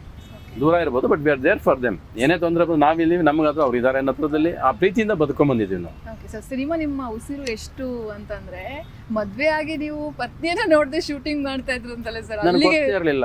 ಅಳ್ತಾ ನಿಮ್ಮ ಪತ್ನಿ ಬರ್ತಾರೆ? ನನಗೆ ಗೊತ್ತಿರಲಿಲ್ಲ. ನನಗೆ ಇವಾಗ ಗೊತ್ತಾಗ್ತಾ ಇದೆ. ನನಗೆ ಇವಾಗ ಮಿಸ್ ಮಾಡಿದೆ, ತಪ್ಪು ಮಾಡಿದೆ ಅಂತ ಅನಿಸ್ತಾ ಇದೆ ಹೊರತು, ಅಂದ್ರೆ ಸಿನಿಮಾ ಪ್ರೀತಿಸಿದಷ್ಟು ನಾನು ನನ್ನ ಫ್ಯಾಮಿಲಿನ ಯಾವತ್ತೂ ಪ್ರೀತಿಸಿರ್ಲಿಲ್ಲ ನಾನು. ಅದು ನಿಜ. ಅದು ನಾನು ಅದು ಹೊಂದ್ಕೊಂಡ್ಬಿಟ್ಟಿದ್ದೆ ಹಂಗೆ. ನನಗೆ ಬೆಳಗ್ಗೆ ಎದ್ದು ಶಾರ್ಟ್ ಏನು ಇಡ್ತೀನಿ, ಕ್ಯಾಮ್ರಾ ಎಲ್ಲಿ ಇಡ್ತೀನಿ, ಹೆಂಗ್ ತೆಗಿತೀನಿ, ಇದ್ರ ಮೇಲೆ ಗಮನ ಓಡ್ತೈತೆ ಹೊತ್ತು ನನ್ನ ಹೆಂಡ್ತಿ, ನನ್ನ ಮಕ್ಕಳು ತಲೆನೇ ಓಡಿರ್ಲಿಲ್ಲ. ಆ ಬಹುಶಃ ಅದಕ್ಕೆ ಇರಬೇಕು. ಕೆಲವು ಸಿನಿಮಾಗಳು ಸೋತು ಒಂದು ಸ್ವಲ್ಪ ಸಮಯ ಕೊಡ್ತಾರೆ ನಂಗೆ. ಮನೇಲಿ ಹೋಗಿ ಸ್ವಲ್ಪ ಕೂತಿರು ನನ್ನ ಮಗನೇ, ನಿನ್ನನ್ನು ನಂಬ್ಕೊಂಡು ಮನೇಲಿ ಮಕ್ಕಳು ಇವರೆಲ್ಲ ಇದ್ದಾರೆ ಅಂತ. ಅದಕ್ಕೋಸ್ಕರ ಸೋಲ್ ಕೊಟ್ಟಿರ್ಬೋದು ಜೀವನ. ಸೊ ಯಾವಾಗ ಸೋಲ್ ಕೊಡ್ತು, ನಾವು ಒಂದು ಸ್ವಲ್ಪ ಪಿಕ್ಚರ್ಗಳಿಲ್ಲ ಅಂತ ಅನ್ಕೊಂಡಾಗ ನಾನು ಮನೇಲಿ ಸ್ಪೆಂಡ್ ಮಾಡಿ, ಅವಾಗ ನನ್ನ ಹೆಂಡ್ತಿ ಕಾಣಿಸಲ್ಲ, ಹೆಂಡ್ತಿ ಯಾರು ಇದೆಲ್ಲ ಮಿಸ್ ಮಾಡೋಣ ಅಂತ ಅನ್ಸಕ್ಕೆ ಸ್ಟಾರ್ಟ್. ನಾನು ಅದನ್ನ even that I take it positive only. ನಾನು ಯಾವತ್ತೂ ಜೀವನದಲ್ಲಿ ಏನಾರು ನಡೆದ್ರೆ ಏನೋ ಒಂದು ಕಾರಣ, ಇದರಿಂದ ನೆಕ್ಸ್ಟ್ ಏನೋ ಸಿಗುತ್ತೆ ನಮಗೆ. ಇವತ್ತು ಬಿದ್ದರೆ ಬಿದ್ದವನು ಬಿದ್ದಿದ್ದ ಜಾಗದಲ್ಲಿ ಇರಲ್ಲ ಅಲ್ವಾ? ಒಂದು ಯಾರು ಕೈ ಕೊಡ್ತಾರಂತ ಕಾಯ್ತಾನೆ, ಯಾರು ಕೈ ಕೊಡಲ್ಲ ಅಂದ್ರೆ ಕೊನೆಗೆ ಅವನೇ ಎದ್ದು ನಡೀತಾನೆ. ಸೊ ಆ ಥರ ನಾನು ಎದ್ದು ನಡೆದಿದ್ದೀನಿ, ಮುಂದಕ್ಕೆ ಬಂದು ಸಕ್ಸಸ್ ಹುಡುಕಿದ್ದೀನಿ, ಇಲ್ಲ ಬಂದಿದೆ ಅದು. ಸರ್ ನೀವೇ ನಮಗೆ ಸ್ಫೂರ್ತಿ. ಯಾಕಂದ್ರೆ ನಮ್ಗೆ ಸಣ್ಣ ಏನೋ ರೀಸನ್ ಮನೇಲಿ ಏನೋ ಒಂದು ತೊಂದರೆ ಆಯ್ತು ಅಂದಾಗ ಬಿಡಪ್ಪ ಮುಗ್ದೆ ಆಯ್ತು ಲೈಫ್ ಅನ್ನೋ ಥರ ಯೋಚನೆ ಮಾಡ್ತೀವಿ. ಮೊನ್ನೆ ಜಗ್ಗೇಶ್ ಸರ್ ಹೇಳ್ತಾ ಇದ್ರು, ಯಾರು ಸೋಲು ಕಂಡಿದ್ದಾರೋ, ಯಾರು ಹಣ ಕಳ್ಕೊಂಡಿದ್ದಾರೋ, ಪಡ್ಕೊಂಡಿದ್ದಾರೋ, ನೋವು ಅನುಭವಿಸಿದಾರೋ, ಎಲ್ಲ ಆಗಿ ಏನು ಆಗಿದ್ದಾರೆ ಅದು ರವಿಚಂದ್ರನ್. ಇದೆಲ್ಲವನ್ನು ನೋಡಿರೋ ರವಿಚಂದ್ರನ್, ಅವ್ರು ಮಾತ್ರ ರವಿಚಂದ್ರನ್ ಆಗೋದಕ್ಕೆ ಸಾಧ್ಯ ಅಂತ ಹೇಳಿ. ಸೊ ಇವತ್ತಿಗೂ ಎಷ್ಟೋ ಜನ ನಮ್ಗೆ ಏನೋ ಆಯ್ತು ನೋಡಿ, ಆ ಸೂಸೈಡ್ ಕೇಸ್ಗಳು, ನಾನು ಯಾವುದೋ ಸಣ್ಣ ವಿಚಾರಕ್ಕೆ ಸಣ್ಣ ಹುಡುಗಿ ಎಲ್ಲ ಮುಗ್ದೋಯ್ತು ಅಂತ ಯೋಚನೆ ಮಾಡ್ತೀವಿ. ಅಂಥವ್ರಿಗೆ ನೀವು ಏನು ಹೇಳ್ತೀರಾ sir? Madam, solutions is the answer. ಪ್ರಾಬ್ಲಮ್ಸ್ನ ತಲೆಯಲ್ಲಿ ಹೊತ್ಕೊಂಡು ಹೊಡಬಾರ್ದು. ಏನೇ ಪ್ರಾಬ್ಲಮ್ ಬರಲಿ ಟಕ್ಕಂತ ಸೊಲ್ಯೂಷನ್ ಸೈಡ್ ಯೋಚನೆ ಮಾಡಬೇಕು. ಪ್ರಾಬ್ಲಮ್ನ ತಲೆಯಲ್ಲಿ ಹೊತ್ಕೊಂಡ್ರೆ ಆಗೋದಿಲ್ಲ ನಿಮಗೆ. ಆಚೆ ಕಡೆ ಏನೋ ಅವ್ರಿಗೇನೋ ಅನ್ಕೋತಾರೆ, ಪ್ರಪಂಚ 1000 ಅನ್ಕೊಳ್ಳಿ, ಪ್ರಪಂಚದ ಕಡೆ ತಲೆ ಕೊಡಬೇಡ. ನಿನ್ನ ಕೆಲಸ ಪ್ರಪಂಚ ಮೆಚ್ಚೋ ಥರ ಮಾಡ್ಕೊಂಡು ಹೋಗ್ತಾ ಇರೋ. ಪ್ರಪಂಚ ಹಂಗನ್ಬಿಡ್ದು, ಅಕ್ಕದ ಮಗನ ಹಿಂಗಂತಾರೆ, ಇವ್ರು ಹಂಗಂತಾರೆ, ಅದೇನು ಅದು ಜೀವನಕ್ಕೆ ಕೆಲ್ಸಕ್ಕೆ ಬರೋದಿಲ್ಲ. ಅದು ನೀವು ಕರೆಕ್ಟಾಗಿದ್ದೀರಾ ಫಸ್ಟು ಧೈರ್ಯವಾಗಿ ಹೋಗ್ತಾರೆ. ನೀವೇ ತಪ್ಪಾಗಿದ್ರೆ ಅದನ್ನೇನು ಉತ್ತರ ಕೊಡೋಕ್ಕಾಗಲ್ಲ. ನೀವು ತಪ್ಪು ಮಾಡಿದರೆ ಐ ಡೋಂಟ್ ನೋ, ಅದು ನಿಮ್ಮನ್ನು ಕಾಡುತ್ತೆ. ಕ್ಷಮೆ ಕೇಳ್ಬೋದು, ಯಾರು ತಪ್ಪು ಮಾಡದೆ ಬರೋದಿಲ್ಲ. Anything in this life is nothing without A pain. ನೀವು ಹುಟ್ಟಿದ್ದೆ ಡೆಲಿವರಿ ಪೇಯ್ನಿಂದ. ಅದಕ್ಕಿಂತ ಏನು, ನೀವು ಹುಟ್ಟಿದ್ದೇನು ಆರಾಮಾಗಿ ಹುಟ್ಟುಬಿಟ್ರಾ? ಇಲ್ಲೂ ಅಲ್ಲ. ನಿಮ್ಮ ತಾಯಿ ಅಳ್ತಾಳೆ, ಆ ನೋವು ಅನುಭವಿಸ್ತಾಳೆ, ಬಟ್ ಅದರಲ್ಲೊಂದು ನಗು ಉಳ್ಕೊಳ್ಳುತ್ತೆ ಕೊನೆಯಲ್ಲಿ. ಆ ನಗು ಜೀವನದಲ್ಲಿ ಬಂದೇ ಬರುತ್ತೆ ಎಲ್ಲರಿಗೂ. ಅದು ಬೇಕು ಜನಕ್ಕೆ. You should take sportively. ಎಂಥ ನೋವು ಬಂದ್ರು ಏನ್ರಿ, ಗೆಲ್ಲೋದು ಹೆಂಗೆ ಅಂತ ಯೋಚನೆ ಮಾಡಿ. ಏನಾಗ್ಬಿಡುತ್ತೆ, ತುಂಬ ನೋವು ಬರೋದು ಯಾವಾಗಂದ್ರೆ ಅಕ್ಕಪಕ್ಕ ಇರೋ ನೀವೇನೋ ನನಗೆ ಸಹಾಯ ಮಾಡ್ತೀರಾ, ಅವ್ರ್ಯಾರೋ ಜೊತೆಲಿ ಇರ್ತಾರೆ ಅನ್ಕೋತಾರ, ಇವರೆಲ್ಲ ಬರಲ್ಲ ಕೆಲವು ಸರಿ ನೋವು ಅಂದಾಗ ಬಹುಶಃ ತುಂಬ ಡಿಜೆಕ್ಟೆಡ್ ಹೋಗೋದು ಆವಾಗಲೇ.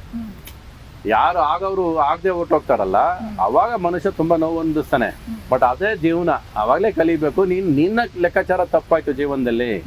ನೀನು ಇವ್ರು ಆಗ್ತಾರೆ ಅನ್ಕೊಂಡೆ, ಅವ್ರು ಸರೋಗಿ ನನ್ನ ಜೊತೆ ಇರ್ತಾರೆ ಅನ್ಕೊಂಡಲ್ಲ, ಕಷ್ಟ ಬಂದಾಗ ಯಾವಾಗ ಇಲ್ವೋ, ನೀನು ಚೆನ್ನಾಗಿದ್ದಾಗ ಮಾತ್ರ ಇವ್ರು ಇದ್ರು. ಸೊ ನಿನ್ನ ಜನೇಲಿ ಯಾವಾಗಲೂ ಒಂದು ತಿಳ್ಕೊ, ನೀನು ಯಾವತ್ತೂ ಜೀವನದಲ್ಲಿ ಏಕಾಂಗಿಯಾಗಿದ್ರು ಇದ್ರೇ ಸ್ಟ್ರೆಂತ್ ಜಾಸ್ತಿ ನಿನಗೆ. ಇನ್ನೊಬ್ರು ಇರಲಿ, ಸ್ನೇಹಿತರಿದ್ರೆ ಇರಲಿ, ಅವ್ರದ್ದು ದುಡ್ಡು ಎಕ್ಸ್ಪೆಕ್ಟ್ ಮಾಡಬೇಡ. ಏನೋ ನನ್ನ ಕಷ್ಟಕ್ಕೆ ಬಂದ್ಬಿಡ್ತಾನೆ ಅಂತ ಅನ್ಕೋಬೇಡ. ಅದು ಬರಲೇಬೇಕು ಅಂತ ಏನಿದೆ, ಬರಲೇಬೇಕು ಅಂತ ಏನಿದೆ ಸರ್. ಈಗ ನಮ್ಗೆ ಏನಾದ್ರು ನೋವಾದಾಗ ಹತ್ತು ಬಿಡ್ತೀವಿ ನಾವು, ಆದ್ರೆ ನಿಮ್ಗೆ ಇಷ್ಟೆಲ್ಲ ನೋವಿದ್ರು ಯಾವತ್ತೂ ಕಣ್ಣೀರ್ ಹಾಕಿಲ್ಲ, ಹಾಕಿಲ್ಲ. ಸೊ ಹೆಂಗ್ ಕಂಟ್ರೋಲ್ ಮಾಡ್ತೀರಿ ಸರ್? ಅಲ್ಲ, ಅದು ಹಾಕಿದ್ರೆ ಮುಗ್ದೋಯ್ತು ಕತೆ ಅಂತ. ನೀವು ಎಂಡೆಡ್ ಯುವರ್ ಪೇಯ್ನ್ ಒಳಗೆ ಇಟ್ಕೋಬೇಕು. ಆ ನೋವೇ ನಿಮ್ಮನ್ನು ಸ್ಟ್ರೆಂತ್ ಮಾಡಬೇಕು ಅಂತ ನಾನು ಹೇಳೋದು. ಮತ್ತೇನು ಮಾಡ್ತೀರಾ? ನಮ್ಮಪ್ಪ ಸತ್ರು, ನಮ್ಮಮ್ಮ ಸತ್ರು, ಸಾಯಲೇಬೇಕಲ್ವಾ? ನಿಜ ತಾನೆ ಅದು. ಯಾರು ಬದುಕಿರೋಕ್ಕೆ ಸಾಧ್ಯ ಇಲ್ಲ. ಎಲ್ಲರೂ ಒಂದು ದಿವಸ ಹೋಗ್ತೀವಿ. ಸಡನ್ನಾಗಿ ಹೋದ್ರೆ ಮತ್ತೆ ನಮಗೆ ಸಡನ್ ಶಾಕ್ ಅನ್ನೋದು ಒಂದು ಸಡನ್ ಶಾಕ್ ಆಗುತ್ತೆ ಹೊರತು. ನಮ್ಮಪ್ಪ ನನಗೆ 4 ವರ್ಷ ಸಾಯೋದಕ್ಕೆ ಮುಂಚೆ we knew is going to die, but he gave us 4 years time. ನಾನು ಹೋಗ್ತೀನಿ ಅಂತ ಹೇಳೋಕ್ಕೆ 4 ವರ್ಷ ನನ್ನ ಇಟ್ಕೊಂಡು ಅಂದ್ರೆ ನಮ್ಮನ್ನು ಟ್ರೈನ್ ಮಾಡಿದ್ರು. ಹಂಗೆ ನಮ್ಮ ತಾಯಿನೂ ಅಷ್ಟೇ 10 ವರ್ಷ ಉಳಿಸ್ಕೊಂಡಿದ್ದೆ ನಾನು. ಬರೀ ಪ್ರೀತಿಯಿಂದ ಇಬ್ಬರು ಉಳ್ಕೊಂಡಿದ್ರು ನಮ್ಮನ್ನು. ಅವರು ನಮ್ಮನ್ನು ಅಷ್ಟು ಪ್ರೀತಿಸಿದ್ರು. ನಾವು ಅವ್ರಿಗೆ ಜೀವನ ಪೂರ್ತಿ ಏನು ಮಾಡಿದ್ರು ಸಾಲದು. ನಮ್ಮಪ್ಪ ನಮ್ಮ ತಾಯಿ ಕೊಟ್ಟರು ಪ್ರೀತಿಗೆ ಜೀವನ ಪೂರ್ತಿ ನಾನು ಏನು ಮಾಡಿದ್ರು ಸಾಲದು. ಅವ್ರಿಗೆ ಅಷ್ಟು ಪ್ರೀತಿ ಕೊಟ್ಟರು ನನಗೆ. ಆ ಪ್ರೀತಿ ಇವತ್ತು ಯಾರಾಗಲಿ ಜನನೇ ಕೊಟ್ಟರು ಪ್ರೀತಿನೇ ಇರಬೇಕು. ನಾನು ಉಸಿರಾಡ್ತಿರೋದು, ನಾನು ಬದುಕಿರೋದು ನನಗೆ ಇದಿಲ್ಲ. ನೀವು ಒಂದು ದಿವಸ ಪ್ರೀತಿಸ್ಲಿಲ್ಲ ಅಂದರೆ, ನೀವು ನಗಲಿಲ್ಲ ಅಂದರೆ, ನೀವು ಯಾರು ಜನನೇ ಅಂದರೆ ನಾನು ಬಾಯ್ ಹೇಳ್ಬಿಡ್ತೀನಿ. I only live because of love. ನನಗೆ ಬೇರೆ ಏನು ಬೇಡ, ಜೋಬಲ್ಲಿ ದುಡ್ಡು ಬೇಡ. ಜೋಬಲ್ಲಿ ದುಡ್ಡು ಇಟ್ಕೊಂಡು ಏನು ಮಾಡ್ಬೇಕು? ಇವಾಗ ನಿಮ್ಮ ಹತ್ರ ಒಂದು 10 ಕೋಟಿ ಇದೆ, ನನ್ನ ಹತ್ರ 10 ಕೋಟಿ ಇದೆ, ಏನು ಮಾಡ್ಬೇಕು ಹೇಳಿ? ಅಲ್ಲ, ಇದ್ರೂ ಏನು ಮಾಡ್ತೀರಾ? ಇನ್ನೊಂದು ಒಳ್ಳೆ ಇದಕ್ಕಿಂತ ಬೇರೆ ಸೀರೆ ಉಟ್ಕೋತೀರಾ ಒಂದು ದಿವಸ, ಆಮೇಲೆ ಏನು ಮಾಡ್ತೀರಾ? ಅಷ್ಟೇ ತಾನೆ. ನಮಗೆ ಮೈ ಮುಚ್ಕೊಳ್ಳೋಕೆ ಬಟ್ಟೆ ಬೇಕಷ್ಟೇ. ಅದು 10,000 ರೂಪಾಯಿ ಇದಾದ್ರೆ 100 ರೂಪಾಯಿ ಇದಾದ್ರೇನು ಅಲ್ವಾ? 1000 ರೂಪಾಯಿ ಉಟ್ಕೊಂಬಂದ ತಕ್ಷಣ 100 ಜನ ಮಾತಾಡ್ತಾರೆ ಅನ್ನೋದು ಒಂದು ಬಿಟ್ರೆ, ಹೇಳೋ ಹಿಂಗಿದ್ದಾಳೆ ಅನ್ನೋ ಅವ್ನು ಕಟ್ಕೊಂಡು ನನಗೇನಾಗಬೇಕು? ನಾನದು ಮಾನ ಮರ್ಯಾದೆ ಮುಚ್ಕೊಂಡಿದ್ದೀನಿ. ಅದು 100 ರೂಪಾಯಿ ಇರ್ಬೋದು, 1,00,000 ರೂಪಾಯಿ ಇರ್ಬೋದು, ಅದನ್ನ ಕಟ್ಕೊಂಡು ನಿನ್ಗೇನಾಗಬೇಕು? ಅಷ್ಟೇ ತಾನೆ ಮುಖ್ಯ ಮನುಷ್ಯನಿಗೆ. ನಾವು ಅನ್ಕೋತೀವಿ ದುಡ್ಡು ಇರಬೇಕು ಅಂತ. ದುಡ್ಡು ಬಂದಾಗ ನೋಡಿ ಬೇಕಾದ್ರೆ ಏನು ಕಿವಿಸಕ್ಕಾಗಲ್ಲ. ನೀವು ದುಡ್ಡನ್ನು ಉಳಿಸ್ಕೊಂಡು ಸಾಯ್ತೀರಾ, ಜೀವನದಲ್ಲಿ ಹ್ಯಾಪಿಯಾಗಿರಲ್ಲ ನೀವು. ಬಹುಶಃ ದೇವರು ನನಗೆ ದುಡ್ಡಿನ ಹೋರಾಟ ಜಾಸ್ತಿ ಕೊಟ್ಟ ನನಗೆ. ಏನಕ್ಕೆ ಅಂದ್ರೆ ಇದರ ಫಾರ್ಮ್ ಹೌಸ್ ತಗೊಂಡು ಸೆಟ್ಲ್ ಆಗ್ಬಿಡ್ತಿದೆ ಎಲ್ಲ. ಸರ್ ಕೇಳ್ಬೇಕು ಅನ್ಕೊಂಡು ನಾನು ಸೋಷಿಯಲ್ ಮೀಡಿಯಾದಲ್ಲಿ ಹಾಕ್ತೇನೆ, ರವಿಚಂದ್ರನ್ ಸರ್ ಇಂಟರ್ವ್ಯೂ ಮಾಡ್ತಾ ಇದ್ದೀನಿ, ಏನಾದ್ರು ಪ್ರಶ್ನೆಗಳಿದ್ರೆ ಕೇಳಿ ಅಂತ ಹೇಳಿ. ಸಿನಿಮಾಗೆ ಬರ್ತಿದ್ದೀವಿ ಅಂತ ಹೇಳಿದ್ರೆ ದುಡ್ಡು ಮಾಡಬೇಕು ಅಂತ ಬರ್ತಾರೆ, ಹೆಸರು ಮಾಡಬೇಕು ಅಂತ ಬರ್ತಾರೆ. ಆದರೆ ನೀವು ಸಿನಿಮಾದಿಂದ ಕಳ್ಕೊಂಡಿದ್ದೇ ಹೆಚ್ಚು. ಯಾಕೆ ಸರ್ಗೆ ಹಣ ಮಾಡ್ಬೇಕು, ನಾನು ಹಿಂಗಿರ್ಬೇಕು ಹಂಗಿರ್ಬೇಕು? ಇವತ್ತಿಗೂ ನಿಮ್ಮ ಹತ್ರ ಏನೂ ಇಲ್ಲ ಅಂತೆ ಅಭಿಮಾನಿಗಳಿಗೆ ಗೊತ್ತು. ಇವತ್ತಿಗೂ ನಿಮ್ಮ ಹತ್ರ ಏನೂ ಇಲ್ಲ, ಯಾವುದೋ ಒಂದು ಮನೆ ಬಿಟ್ಟರೆ ಅವ್ರಿಗೆ ಏನೂ ಇಲ್ಲ ಬೆಂಗಳೂರಲ್ಲಿ ಅನ್ನೋ ಲೆವೆಲ್ಗೆ ಅಷ್ಟು ನಿಮ್ಮ ಬಗ್ಗೆ ತಿಳ್ಕೊಂಡಿದ್ದಾರೆ. ಸೊ ಆ ಅಭಿಮಾನಿಗಳಿಗೆ ಏನು ಹೇಳ್ತಾರೆ, ಯಾಕೆ ನೀವು ದುಡ್ಡು ಮಾಡಬಾರ್ದು, ಬೇಡ ನಂಗೆ ದುಡ್ಡು, ನಂಗೆ ಸಿನಿಮಾನೇ ಉಸಿರು ಅಂತ ಯಾಕೆ ಅನ್ಕೊಂಡ್ರಿ? ಅವರೆಲ್ಲ ಇದಾರಲ್ಲ, ಸಾಲ್ದ ನಿಮಗೆ? ಇಡೀ ಕರ್ನಾಟಕದಲ್ಲಿ ರವಿಚಂದ್ರನ್ ಎಲ್ಲೇ ಹೋದ್ರು ಕೂಡ ನಿಮ್ಮ ಮನೆ ಕರೆದು ಊಟ ಹಾಕಲ್ವ ನನಗೆ? ಖಂಡಿತ ಸರ್. ಮತ್ತೆ ಇನ್ನೇನು ಬೇಕು ನಿಮಗೆ? ನನಗೆ ಇನ್ನೇನು ಬೇಕು? ನಾನು ವಾಸ ಮಾಡೋದು ಒಂದು ಮನೆ, ಅದ್ರಲ್ಲಿ ಸಾಕು ನನಗೆ. ನಾನು 1000 ಕಡೆ ನಾನು ಅದು ನಂದು ಸರ್, ಅದು 1000 ಎಕರೆ ನಂದು, ಈ 100 ಎಕರೆ ನಂದು. ಏನು ಮಾಡ್ಬೇಕು ಅದನ್ನ ಕಟ್ಕೊಂಡು? ಅದು ಜೀವನ ಪೂರ್ತಿ ನಿಂದೆ. ಮಕ್ಳಿಗೆ ಮಾಡಬೇಕು, ಮರಿಗಳಿಗೆ ಮಾಡಬೇಕು. ಮಕ್ಳು ಮಾಡ್ಕೋತಾರೆ, ಮಾಡ್ಕೊಳ್ಳಿ, ಅವ್ರು ಮಾಡ್ಕೋಬೇಕು ಬದುಕೋದಕ್ಕೆ. ಎಲ್ಲ ಮಕ್ಳಿಗೆ ಮಾಡಿಡೋದಲ್ಲ. ಮಕ್ಳಿಗೆ ನಾವೇನು ಬೇಕು ನಾವಿರೋ ಮನೇನ ಅವ್ರು ಬಿಟ್ಟು ಹೋಗ್ತೀವಿ, ಇರುತ್ತೆ ಅವ್ರುಗಳಿಗೆ. ಆ ಸೆಕ್ಯೂರಿಟಿ ನನ್ನ ಮಕ್ಕಳಾಗಿದ್ದಕ್ಕೆ ಅವ್ರಿಗೆ ನಾನೊಬ್ಬ ಜವಾಬ್ದಾರಿಯಾಗಿ ಅವ್ರ ಜೀವನಕ್ಕೆ ಏನು ಬೇಕು ಅಷ್ಟು ಮಾಡಿಡಬೇಕು. ಮಿಕ್ಕಿದ ಅವ್ರ ಆಡಂಬರ ಬೇಕು, ನಾನು ಹಂಗೆ ಬೇಕು ಅಂತಂದ್ರೆ ಅದು ನೀನು ಸಂಪಾದನೆ ಮಾಡ್ಕೋ 2,000 ಇಟ್ಕೋತಾರಂತೆ ನಿಮ್ಮ ಮಗ ವಿಕ್ರಮ್. ಅಷ್ಟೇ. ಏನಕ್ಕೆ ಬೇಕು ದುಡ್ಡು? ಏನಕ್ಕೆ ಬೇಕು ಗೊತ್ತಿಲ್ಲ ನನಗೆ. ಅನ್ಲೆಸ್ ಕೆಟ್ಟ ಚಟಗಳಿದ್ರೆ ಮಾತ್ರ ಮನುಷ್ಯನಿಗೆ ಆ ಥರ ಎಲ್ಲ ದುಡ್ಡುಗಳು ಬೇಕು ಹೊರತು ಬದುಕೋದಕ್ಕೆ ಒಬ್ಬೊಬ್ಬ ಮನುಷ್ಯನಿಗೆ ಎಷ್ಟು ಬೇಕು ಅಂತ ಅವನೊಂದು ತಾಕತ್ತಿಗೆ ಸಾಕು. ಇನ್ನೇನಾದರೂ ಬ್ಯಾಂಕಲ್ಲಿ ಕೊಳಿತಾ ಇರುತ್ತೆ, ಏನಕ್ಕೂ ಉಪಯೋಗ ಆಗೋದಿಲ್ಲ. ಯಾವ ಜೀವನದಲ್ಲಿ ಭಯ ಪಡ್ತಾನೋ, ನಾಳೆ ಏನು ಅನ್ನೋದು ಭಯ ಪಡ್ತಾನೋ ಅವನಿಗೆ ದುಡ್ಡು ಬೇಕು. ಇಲ್ಲ ಏನಾದ್ರೆ ಬೇರೆ ಎಂತ ಬೇಡದಿರೋ ಕೆಲಸಗಳು ಮಾಡೋವನಿಗೆ, ಪೊಲೀಸಿಗೆ ದುಡ್ಡು ಕೊಡೋಕೆ, ಇನ್ನೇನಕ್ಕೆ ತಪ್ಪಿಸ್ಕೊಳಕ್ಕೆ ಅಂಥವ್ನಿಗೆ ದುಡ್ಡು ಬೇಕು. ನ್ಯಾಯವಾಗಿ ಬದುಕೋನಿಗೆ ಎಷ್ಟು ಬೇಕೋ ಬದುಕೋದಕ್ಕೆ ಅಷ್ಟು ಸಾಕು ದುಡ್ಡು. ಗ್ರೇಟ್ ಸರ್ ನೀವು. ನಾನು ನಿಜವಾಗ್ಲೂ ನಿಮ್ಮ ಪಕ್ಕ ಕುತ್ಕೊಂಡು ಇಂಟರ್ವ್ಯೂ ಮಾಡ್ತಿದ್ದೆ, ನನಗೆ ಅಳಬೇಕಾ ನಗು ಆಕ್ಚುಲಿ ಇಲ್ಲಿದೆ ದುಃಖ ನನಗೆ. ಅಷ್ಟೇ ಬೇಕು. ನಿಜವಾಗ್ಲೂ ಗ್ರೇಟ್ ಸರ್ ನೀವು. ನಾನು ಭಯ ಪಟ್ಟಿಲ್ಲ ಮೇಡಮ್, ನಾನು ಇವತ್ತಿಗೂ ಭಯ ಪಟ್ಟಿಲ್ಲ. ನನಗೆ ಭಯ ಏನಂತ ಗೊತ್ತಿಲ್ಲ ನನಗೆ. ನಾನು ಎಷ್ಟೋ ಜನ ಹೇಳ್ತಾರೆ ನೀವು ಸಹಾಯ ಮಾಡಲ್ಲ, ನಾವು ದುಡ್ಡು ಕೇಳಿದಾಗ ಸಹಾಯ ಮಾಡಲ್ಲ. ನಾನು ದುಡ್ಡು ಕೊಡೋದಿಲ್ಲ, ಕೆಲಸ ಕೊಡ್ತೀನಿ. ನನ್ನ ಕೆಲವ್ರು ನಿಂಗೆ ಕೆಲಸ ಕೊಡೋದು, ಸಂಪಾದನೆ ಮಾಡು. ಮೇಡಮ್ ನೀವು ಸಹಾಯ ಕೇಳ್ತೀರಾ, ನನಗೆ 10,000 ರೂಪಾಯಿ ಕೊಟ್ಬಿಡ್ತೀನಿ. ನಿಮ್ಗೆ 10,000 ರೂಪಾಯಿ ಬೆಲೆನೇ ಗೊತ್ತಾಗಲ್ಲ, ಕೇಳಿದ ತಕ್ಷಣ ಕೊಟ್ಬಿಟ್ರೆ ದುಡ್ಡು ತಗೊಳ್ಳೋದು ಫಸ್ಟ್ ಬಿಡಿ. ನೀವು ಬೇಕು ಯಾವಾಗ ತೀರಾ ಹಾಸ್ಪಿಟಲೈಸ್ಡು, ಯಾರೋ ತುಂಬ ಸೀರಿಯಸ್ ಆಗಿ ಹೋಗ್ತಾರೆ, ಆ ಟೈಮಲ್ಲಿ ಆ ಮೂಮೆಂಟ್ಗೆ ಅವನು ಹೋಗ್ಬೇಕು. ನನಗೆ 1 ಲಕ್ಷ ಕೊಡೋರು ಇರಲಿಲ್ಲ ನಮ್ಮಪ್ಪ ಹಾಸ್ಪಿಟ್ಲಿಗೆ ಹೋದಾಗ. ಯಾವಾಗ ಸ್ಟಾರ್ ಆಗಿದ್ದಾಗ, ಸೂಪರ್ ಸ್ಟಾರ್ ಆಗಿದ್ದಾಗ, ನಾನು ನಮ್ಮಪ್ಪ ಮಣಿಪಾಲ್ ಹಾಸ್ಪಿಟ್ಲ್ ಅಡ್ಮಿಟ್ ಮಾಡಬೇಕಾದ್ರೆ 1 ಲಕ್ಷ ರೂಪಾಯಿ ಕೊಡೋಕೆ ಯೋಚನೆ ಮಾಡಿದವರು ಇದ್ದಾರೆ ನನ್ನ ಪಕ್ಕದಲ್ಲಿದ್ದವರು. ನಾನು ಅವ್ರನ್ನ ಇವತ್ತು ದ್ವೇಷಿಸಲ್ಲ, ಅವ್ರನ್ನ ಪೂಜಿಸ್ತೀನಿ. ಯಾಕಂದರೆ ಅವ್ರು ಪಾಠ ಹೇಳ್ಕೊಟ್ರು ನನಗೆ. ನನ್ನ ಮಗನೇ ನಾನಲ್ಲ ಕಣ, ದೇಶದಲ್ಲಿ ಇರೋದೇ ಇಂಥವ್ರು ಅಂತ. ಸೊ ನಾನು ಫಸ್ಟ್ ಆಫ್ ಆಲ್ ನೀವು ಕೊಡ್ತೀರಾ ಅಂತ ಎಕ್ಸ್ಪೆಕ್ಟ್ ಮಾಡಿದೆ, ದೂರ ಅಂತ ನನ್ನ ತಪ್ಪದು. ಅವಾಗ ಅನ್ಸೋದು ಏನಂದ್ರೆ, ಇಲ್ಲ ನಾವು ಸ್ವಲ್ಪ ದುಡ್ಡು ಇಟ್ಕೋಬೇಕು, ಈ ಥರ ಎಮರ್ಜೆನ್ಸಿ ಬಂದ.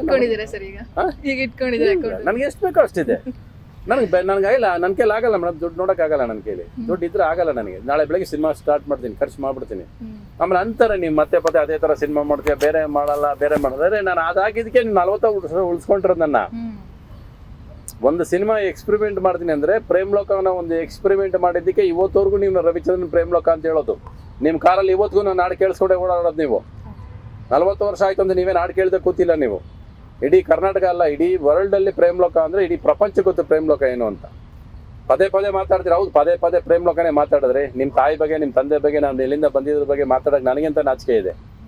ನಾನು ತುಂಬ ಜನ ಕೇಳಿದ್ರಿ, ಏನು ಸರ್ ಪ್ರೇಮ್ ಲೋಕ ಹೋಗಿಬಿಟ್ಟು, ಯಾವ ಪ್ರೇಮ್ ಲೋಕ ಬಿಟ್ಟು ಪ್ರೇಮ್ ಲೋಕಲ್ಲಿ ರವಿಚಂದ್ರನ್ ಇಲ್ಲ ಕಣೆ, ಅದನ್ನ ಯಾಕೆ ಮಾತಾಡಲಿ, ಅದನ್ನ ಬಿಟ್ಟು ಯಾಕೆ ಮಾತಾಡಲಿ ನಾನು ಅಲ್ವಾ? ಯಾಕೆ ಬಿಡಬೇಕು? ನನ್ನ ತಂದೆನ ಬಿಡೋಕ್ಕಾಗತ್ತಾ ನಾನು? ನನ್ನ ತಾಯಿನ ಮರೆಯೋಕ್ಕಾಗತ್ತಾ ನಾನು? ಇಲ್ಲ ನಾನು ಬಂದಿರೋ ದಾರಿ ಮರೆಯೋಕ್ಕಾಗತ್ತೆ ನಾನು ಮುಂದೆ ದಾರಿ ಗೊತ್ತಿಲ್ಲ ನನಗೆ, ಬಟ್ ಹಿಂದೆ ಬಂದಿರೋ ದಾರಿ ಮೇಲೆ ತುಂಬ ಪ್ರೀತಿ ಇದೆ ನನಗೆ, ತುಂಬ ಗೌರವ ಇದೆ. ಆ ದಾರಿ ಸುಮ್ಮನೆ ಅಲ್ಲ ನಾನು ಮಾಡ್ಕೊಂಬಂದಿರೋದು. ದಾರಿ ಉದ್ದಕ್ಕೂ ನನಗೊತ್ತು ಹೆಂಗೆ ಬಂದಿದ್ದೀನಿ ಜೀವನ ಪೂರ್ತಿ ಅಂತ. ನೀವು ಏನಾದ್ರು ಎಲ್ಲರೂ ಕರ್ಕೊಂಡೋಗಿ ನನ್ನ, ಆದರೆ ನಾನು ಬಂದಿರೋ ದಾರಿನ ಯಾವತ್ತೂ ಮರೆಯೋದಿಲ್ಲ. ನನಗೆ ಒಬ್ಬ 1 ರೂಪಾಯಿ 1 ಪೈಸಾ ಸಹಾಯ ಮಾಡಿದರೆ ಅವನ ಮನಸ್ಸಲ್ಲಿ ಇಟ್ಕೊಂಡು ಪೂಜೆ ಮಾಡ್ತೀನಿ ನಾನು. ಅದು ರಾಜ್ಕುಮಾರ್ ಅವರು ಇರ್ಬೋದು, ನಮ್ಮ ಸುದೀಪ್ ಇರ್ಬೋದು, ನಮ್ಮ ದರ್ಶನ್ ಇರ್ಬೋದು, ಯಾರು ಇರಲಿ. ತುಂಬ ಜನ ನನ್ನ ಜೀವನದಲ್ಲಿ ಎಲ್ಲರೂ ಚಿಕ್ಕ ಪ್ರೀತಿ, ಅಣ್ಣ ಹೇಗಿದ್ದೀರಾ ಅಂತ ಒಬ್ಬ ದರ್ಶನ್ ಫೋನ್ ಮಾಡೋಕ್ಕಿಲ್ಲ, ಅಷ್ಟು ಖುಷಿ ಪಡ್ತೀವಿ ನಾವು. ಸಾಕಲ್ವಾ? ಅದಕ್ಕಿಂತ ಇನ್ನೇನು ಸಂಪಾದನೆ ಮಾಡಬೇಕು ನೀವು? ಇವತ್ತು ಸುದೀಪ್ ಹೇಳ್ತಾರೆ, ಅಣ್ಣ ನಿಮ್ಮ ಪಿಕ್ಚರ್ ರಿಲೀಸ್ ಆಯ್ತಾ, 4 ಶೋ ಟಿಕೆಟ್ ನನ್ನ ಫ್ಯಾನ್ಸ್ ನಾನೇ ಕಳಿಸ್ಕೊಡ್ತೀನಿ, ಈಸಿಲಿ ಕೊಡ್ತೀನಿ, ನಾನು ಅಷ್ಟು ಗೌರವ ಕೊಡ್ತೀನಿ. ಸೊ ಇನ್ನೇನು ಮಾಡ್ತೀರಾ ನೀವು? ನನ್ನ ಫ್ರೆಂಡ್ ಸಜ್ಜನ್ ಅಂತ ಫೋನ್ ಮಾಡ್ತಾರೆ, ಸರ್ ನನಗೊಂದು ಥಿಯೇಟರ್ ಟಿಕೆಟ್ಸ್ ಎಲ್ಲ ನಾನೇ ಪರ್ಚೇಸ್ ಮಾಡ್ತೀನಿ. ಮೇಡಮ್ ಅವರೆಲ್ಲ ನನಗೆ ಎಲ್ಲಿಂದ ಹೆಂಗೆ ಸಿಕ್ಕಿರು ಅನ್ನೋದೇ ಗೊತ್ತಿಲ್ಲ, ನನ್ನ ಜೀವನದಲ್ಲಿ ಹೆಂಗೆ ಬಂದರು ಅನ್ನೋದೇ ಗೊತ್ತಿಲ್ಲ. ಬರೀ ನಾವು ಅಷ್ಟು ವರ್ಷ ಏನೇನೋ ಸಂಪಾದನೆ ಮಾಡಿದೆ ಅಂದರೆ ಈ ಥರ ಸ್ನೇಹಿತನ ಸಂಪಾದನೆ ಮಾಡಿದೆ. ಅಂದರೆ ನೀವು ಹೇಳ್ತೀರಲ್ಲ ಸಹಾಯ ಅಂತ, ನಾನು ಯಾರು ಸಹಾಯ ಕೇಳಿದವನಲ್ಲ, ಆದರೆ ಅವ್ರು ಕಣ್ಣು ನೋಡಿ ನನ್ನ ನೋಡಿ ಅರ್ಥ ಮಾಡ್ಕೊಂಬಂದು ಕೊಟ್ಟವರು, ಅದು ತುಂಬ ಮುಖ್ಯ ಅಲ್ವಾ? ನನ್ನ ಫ್ರೆಂಡ್ ಒಬ್ರು ನರಹರಿ ಅಂತಿದ್ದಾರೆ, ಅವ್ರ ಮನೆಗೆ ಇನ್ವಿಟೇಷನ್ ಕೊಟ್ಟು ಹೋಗೋರು, ಅವ್ರು ಒಂದಷ್ಟು ದುಡ್ಡು ಕೊಡ್ತಾರೆ. ನೀನು ದುಡ್ಡು ಕೊಡ್ತಾರೆ ಅಂದರೆ, ರವಿಚಂದ್ರನ್ ಅವರೇ ನಿಮ್ಮ ಬಗ್ಗೆ ನನಗೆ ಗೊತ್ತು, ನಿಮ್ಮ ಮಗಳ ಮದುವೆ ಹೇಗೆ ಮಾಡಬೇಕು ಅಂತ ಇರ್ತೀರಾ, ನಿಮ್ಮ ಆಸೆ ಏನನ್ನೋದು ಗೊತ್ತು, ಬಟ್ ನೀವು ಇವತ್ತು ಅಷ್ಟು ಸ್ಟ್ರೆಂತ್ ಇಲ್ಲ ಅನ್ನೋದು ಗೊತ್ತು ನನಗೆ. ಸರಿ ಇಟ್ಕೊಳ್ಳಿ, ನೀವು ಮಾಡಿ, ನೀವು ಅಂದ್ಕೊಂಡಾಗ ನಿಮ್ಮ ಮಗಳ ಮದುವೆ ಮಾಡಿ. ನಿಮ್ಗೇನಾದ್ರೆ ನೀವು ಇದನ್ನು ವಾಪಸ್ ಕೊಡಂತ ಕೇಳೋದೇ ಇಲ್ಲ ನಾನು, ವಾಪಸ್ ಕೊಡೋದು ನಿಮಗೆ ಹೊತ್ತಾರು ವಾಪಸ್ ನಿಮ್ಮ ಇಷ್ಟ. ಇದು ನಾನು ಕೊಟ್ಟೆ, ನಾಳೆ ಕೊಡ್ಬೇಕನ್ನೋ ಬಲವಂತ ನಿಮ್ಗೆ ಇರಬಾರ್ದು ಅಂತ ಅನ್ಸಲ್ಲ. ಅದು ನಿಜವಾದ ಪ್ರೀತಿ ಮೇಡಮ್. ಅದು ನೀವು ಅವ್ರನ್ನ ಪೂಜಿಸ್ಬೇಕಾ ಬೇಡವಾ, ಅವ್ರನ್ನ ನೆನೆಸ್ಕೋಬೇಕಾ ಬೇಡವಾ? ಅವ್ರ ಹೆಸರು ನಾವು ಸಿನಿಮಾದವ್ರಲ್ಲ ಅಂತ ನಾವು ಪೇಪರಲ್ಲಿ ಹೇಳೋಕ್ಕಾಗಲ್ಲ ಅಂತ ಅನ್ಕೋತಾರೆ. ನಾನು ಅವ್ರ ಬಗ್ಗೆ ಹೇಳ್ಬೇಕು ಅನ್ನೋದು ನಾನು ತುಂಬ ಕಾಲೇಜ್, ಬಟ್ ಎಲ್ಲಿ ಹೇಳ್ಬೇಕು ಸಮಯ ಸಿಗ್ತಿರಲಿಲ್ಲ, ಅವಕಾಶ ಸಿಕ್ತಾಗ ಅವ್ರಿಗೆ ಎಲ್ಲಿ ಹೇಳ್ಬೇಕು. ಯಾಕಂದರೆ ನನಗೆ ಅವ್ರನ್ನೆಲ್ಲ ಜೀವನದಲ್ಲಿ ಮರೆಯೋಕ್ಕೆ ಆಗೋದಿಲ್ಲ. ಅವ್ರ ಕಾಲು ಕೇಳಬೇಕಾದ್ರೆ ಕೂತಿರ್ತೀನಿ ನಾನು. ಚಿರಂಜೀವಿ ನಾನು ಫೋನ್ ಮಾಡಿದ ತಕ್ಷಣ ಒಂದು ಸಿನಿಮಾ ಬಂದು ಆ್ಯಕ್ಟ್ ಮಾಡ್ತಾರೆ, ಸುಮ್ಮನೆ ಒಂದು ಫೋನ್ ಕಾಲ್ಗೆ. ನಾವು ಅಷ್ಟೇ ಸಂಪಾದನೆ ಮಾಡೋದು ನಾವು. ಅವ್ರಿಗೆ ಎಷ್ಟು ದುಡ್ಡು ಕೊಟ್ಟರು ಸಾಲಲ್ಲ, ನಾವು ಎಷ್ಟು ಪ್ರೀತಿ ಕೊಟ್ಟರು ಸಾಲಲ್ಲ. ಸೊ ಅವರೆಲ್ಲ ನಮ್ಗೆ ಬಂದರೆ ಎದ್ದು ನಿಂತ್ಕೊಂಡ್ಬಿಡ್ತೀನಿ ನಾನು. ಯಾಕಂದರೆ ಅದು ಒಬ್ಬ ಮನುಷ್ಯ ನಾನು ಸಂಪಾದನೆ ಮಾಡಿರೋ ಗೌರವ, ನನಗೆ ಕೊಟ್ಟರು ಪ್ರೀತಿ ಅವರು. ಇದು ಇಂಥ ಈ ಜನ ಇವತ್ತು ನಮ್ಮನ್ನು ನೋಡಿದ್ರೆ, ಇವಾಗ ನಮ್ಮನ್ನು ನೋಡಿದ ತಕ್ಷಣ ನಗ್ತಾರೆ ಅಂದರೆ, ಅರೆ ನಾನು ನಿಮ್ಗೆ ನಗು ಬರ್ಸಿದ್ದೀನಲ್ಲ ಸಾಕು. ನಾವೆಲ್ಲರೂ ಇವತ್ತು ಸ್ಟೇಜ್ಗೆ ಹೋಗ್ರಿ, ಎಲ್ಲರೂ ಹೋಗ್ರಿ, ನೀವು ಜನ ಏನು ಮಾಡ್ತಾರೆ ನಮ್ಮ ನೋಡ್ತಾ ಇಟ್ಟು ಖುಷಿ ಅವ್ರಿಗೆ ಏನೋ. ನನ್ನಿಂದ ನಿಮ್ಮ ಮುಖದಲ್ಲಿ ನಗು ಮೂಡ್ತಾ ಇದೆಯಲ್ಲ, ಅದು ನನಗೆ ತುಂಬ ಸಂತೋಷ ಕೊಡುತ್ತೆ. ಬಟ್ ಅದರಿಂದ ನನ್ನೊಳಗೆ ತುಂಬ ನೋವು ತುಂಬ ಇದ್ದರೆ ನಾನು ಅದು ನಿಮ್ಮ ಜೊತೆ ಹಂಚ್ಕೊಳ್ಳೋಕ್ಕೂ ರೆಡಿ ಇಲ್ಲ. ನಾನೇನಾದರೂ ಇಲ್ಲಿ ಕೆಲವು ವಿಷಯಗಳು ಹೇಳ್ತೀನಿ, ನಾನು ಅನ್ಕೋತಾರೆ ಇವನು ಸಿಂಪತಿ ಗೇನ್ ಮಾಡ್ದೇನೆ, ಅದು ಪುಟ್ಕೋಸಿ ನೀವು ಯಾವ ಸಿಂಪತಿನ ಗೇನ್ ಮಾಡಲ್ಲ, ನೀವು ಯಾರು ನನಗೆ ಆ ಸಿಂಪತಿಗೆ ಬರಲೇಬೇಡಿ, ನಾನು ಯಾರು ದುಡ್ಡು ಕೇಳಿಲ್ಲ, ನಾನು ಯಾವತ್ತೂ ಯಾರ ಕೈನೂ ಹಿಂಗೆ ಚಾಚೋ ಕೈ ಅಲ್ಲವೇ ಅಲ್ಲ. ಅದು ಬಿಟ್ಬಿಡಿ. ಅದು ಈ ಅನುಭವ ನಿಮ್ಗೆ ಗೊತ್ತಿರಲಿ ಅಂತ ಹೇಳ್ತೀನಿ. ಯಾಕಂದರೆ ನಿಮ್ಮ ಜೀವನದಲ್ಲಿ ಇದು ಬರುತ್ತೆ, ಇಲ್ಲ ಬಂದರೆ ನಿಮ್ಗೆ ಗೊತ್ತಿರುತ್ತೆ. ಅದಕ್ಕೋಸ್ಕರ ಹೇಳ್ಬೇಕಾಗ್ಬಿಡುತ್ತೆ ಹೊರತು ನಾನು ಸಿಂಪತಿ ತಗೊಳ್ಳೋದು ಇಲ್ಲ ನನಗೇನೋ ಇದರಿಂದ ಲಾಭ ಇದೆ, ಇದರಿಂದ ಸಿಂಪತಿ, ಇದರಿಂದ ನಾಳೆ ಬೆಳಗ್ಗೆ ಸಿನಿಮಾ, ಅದೆಲ್ಲ ಸುಳ್ಳು. ಆ ಥರ ಎಲ್ಲ ನನಗೆ ಬೇಕಾಗಿಲ್ಲ, ಆ ಥರ ನಾನು ನೆನೆಸ್ಕೊಂಡಿಲ್ಲ. ನಾನು ಸಿನಿಮಾ ಚೆನ್ನಾಗಿದ್ರೆ ನೋಡ್ರಿ, ಚೆನ್ನಾಗಿದ್ರೆ ನೋಡ್ತೀರಾ. ಇದು ಫಸ್ಟ್ ಡೇಯಿಂದ ನಾನು ಬಂದಿರೋ ನಂಬಿಕೆ ಅಷ್ಟೇ, ಬೇರೆ ಏನೂ ಇಲ್ಲ ಅದರಲ್ಲಿ. Thank you sir. ಎಷ್ಟೊತ್ತು ತುಂಬಾ ಅದ್ಭುತವಾದ ಮಾತುಗಳನ್ನ ಹೇಳಿದ್ರೆ. Thank you so much. Thank you.